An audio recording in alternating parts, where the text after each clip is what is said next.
اب ہم سوال جواب کے لیے پلیٹ فارم جو ہے وہ اوپن کرتے ہیں، مگر سوال صرف سوال ہو، اختصار کے ساتھ ہو، تبصرہ نہیں ہو، تعریف نہیں ہو، بالکل اختصار کے ساتھ. اور سوال کا مطلب برائے مہربانی صرف سوال ہے. السلام علیکم، میرا نام کامران سعید ہے. رضی حیدر صاحب، آپ بات سنی، مجھے ایک سوال ذہن میں ابھر رہا تھا کہ آپ کو یہ مولانا محمد علی جوہر اور قائد اعظم دونوں نے اپنی سیاسی جدوجہد کا آغاز ایک نیشنلسٹک اپروچ کے ساتھ کیا. وہ کہ علماء کرام اور دین اس وقت بھی موجود تھا اور اس سے پہلے بھی، لیکن کیا وجہ ہے کہ مذہبی طبقہ اتنا اس وقت ایکٹیو کیوں نہیں تھا کہ وہ جدوجہد کا قیادت کا سہرا اپنے سر لے؟ بہت شکریہ آپ کا. یہ اصل بات یہ ہے کہ علماء جو تھے وہ جدید جو تعلیم ہندوستان میں رائج ہوئی تھی اس سے چونکہ ان کی واقفیت بہت کم تھی، اور وہ وقت ایسا تھا جس میں قیادت کے لیے ضروری تھا کہ وہ جدید تعلیم سے واقفیت ہونی چاہیے، آئین اور دستوری مسائل سے واقفیت ہونی چاہیے. جمہوریت کا جو نیا ایک رخ ہمارے سامنے آ رہا تھا اس سے واقفیت ہونی چاہیے تھی. سو وہ علماء میں اتنی استعداد اس وقت نہیں تھی کہ وہ اس کو اختیار کر سکتے اور اس کے مطابق لوگوں کو آگے لے کر چل سکتے. وہ مذہبی طور پہ تو بات، خود قائد اعظم نے اپنی تقریر میں کہا کہ یہ لوگ شریعت کے بارے میں بہت کچھ جانتے ہیں، ان کو دین کے حوالے سے بہت کچھ انہیں معلومات ہیں، لیکن کیا مجبوری یہ ہے کہ یہ آئین اور قانون کے حوالے سے بہت کم ان کو معلومات ہیں. اس لیے یہ قیادت کا جو ان کے اندر فقدان ہے وہ اس وجہ سے ہے. اقبال یوسف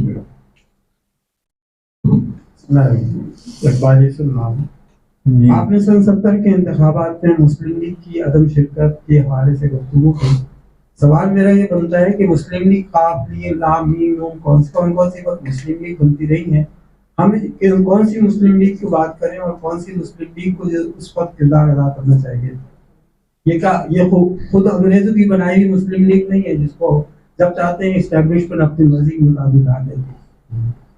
بہت شکریہ جناب. اصل میں یہ جو تھا یہ ایک جملہ معترضہ تھا درمیان میں میری گفتگو کے، جو میں نے 1971 کی بات کر لی اور یہ بتا دیا. یہ کوئی میری گفتگو کا یعنی حصہ نہیں تھی بات، میں تو ایسی بات کر رہا تھا. اب یہ مسلم لیگ تو ختم ہو گئی لازمیات ہے، وہ مسلم لیگ رہی نہیں جو جنا کی مسلم لیگ تھی. اور آپ جنا مسلم لیگ رکھ لیں کہ قاف مسلم لیگ رکھ لیں کہ نون مسلم لیگ رکھ لیں کہ پاکستان مسلم لیگ رکھ لیں، وہ مسلم لیگ وہ نہیں ہے جس نے پاکستان بنایا تھا. یہ تو سب مفاد پرستوں کی مسلم لیگ ہیں جن کی بنیاد پر یہ لوگ آگے بڑھ رہے ہیں. جی مسعود احمد. السلام علیکم. وعلیکم السلام. بہت ریلیونٹ چیزیں آپ نے بتائی. میں ایک سوال، اگر مجھے اجازت ہو آپ کی تو میں 2 سوال کر سکتا ہوں. میرا پہلا سوال یہ ہے، جب تحریک خلافت کی ہم نے بات کی تو سب سے پہلی چیز یہ آ جاتی ہے کہ ترکی کا جو فیصلہ تھا جرمنی کے ساتھ دینے کا، پھر ظاہر ہے اس کی وجہ سے جو ہے خلافت عثمانیہ مشکلات میں پڑ گئی اور یہاں پہ پھر تحریک چلی یہاں پر اس کے لیے. ترکی کا وہ فیصلہ صحیح تھا کہ وہ جرمنی کے ساتھ دے، نیوٹرل بھی رہ سکتا ہے. دیکھیے دوسرا سوال میں یہ کہنا چاہ رہا ہوں، میرے خیال سے ایک سوال کا میں جواب دے دوں پھر اس کے بعد آپ دوسرا کر لیجیے گا. بات یہ ہے کہ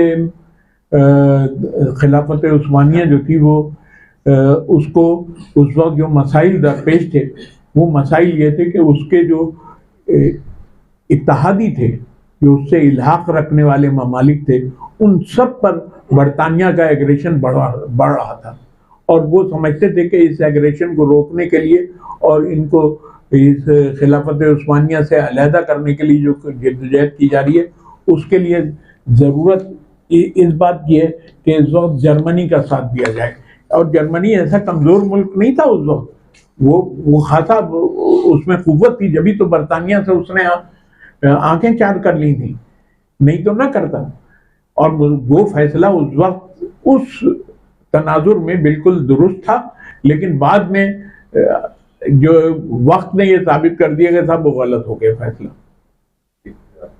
دوسرا میرا سوال یہ ہے کہ جو میں اس کی ہسٹری اور پاکستان کی تاریخ 1937 کا جو انتخاب تھے اس میں مسلم لیگ کو بہت بری طرح سے شکست ملا ہے. ایک سیٹ ملی تھی. جی ہاں.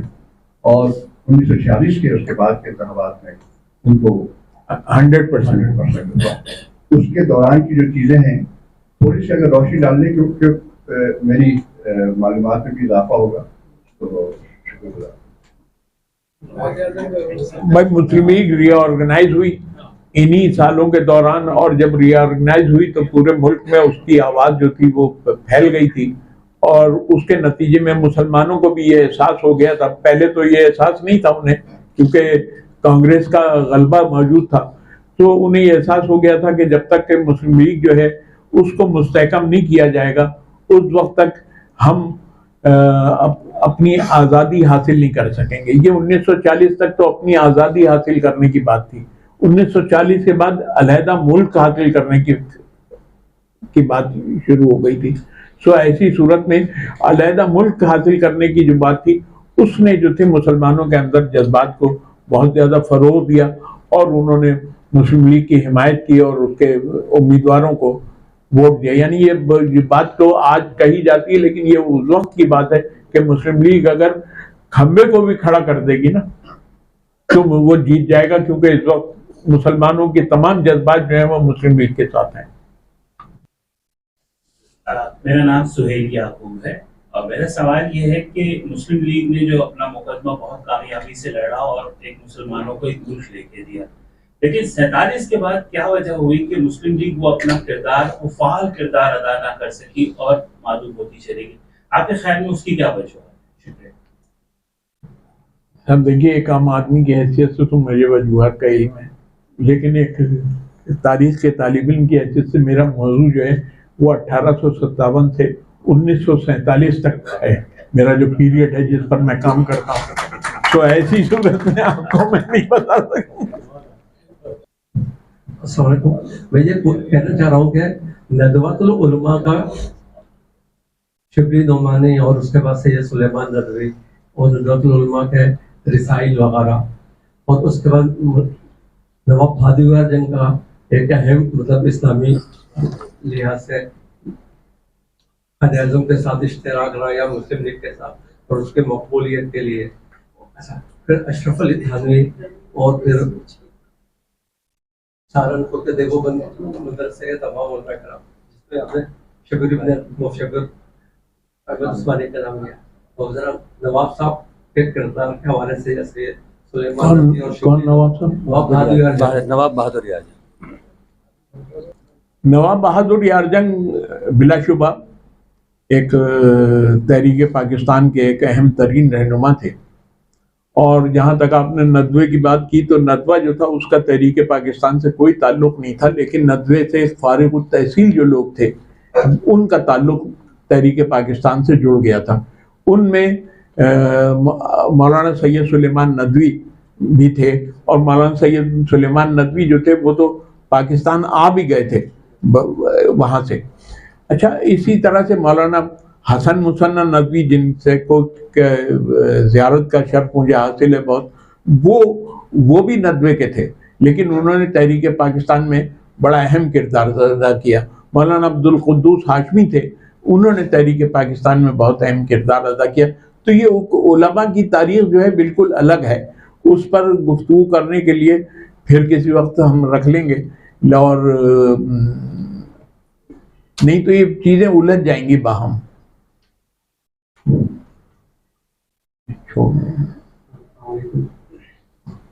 آپ نے قریب کر لیں مائک پہ, قریب کر لیں, نام بھی منصور الہی میرا نام ہے. آپ نے تحریک پاکستان کا جو حشر تھا وہ پاکستان کی صورت میں نظر آیا. یہ انتشار تھا جو مطلب جہاں سے منتشر ایک تحریک چلی تھی اس کا حشر تھا پاکستان کی صورت میں نظر آیا تھا. اب پاکستان جب بن گیا تو پھر حشر ہوا, نشر ہوا اس کا, انتشار ہوا اس کا.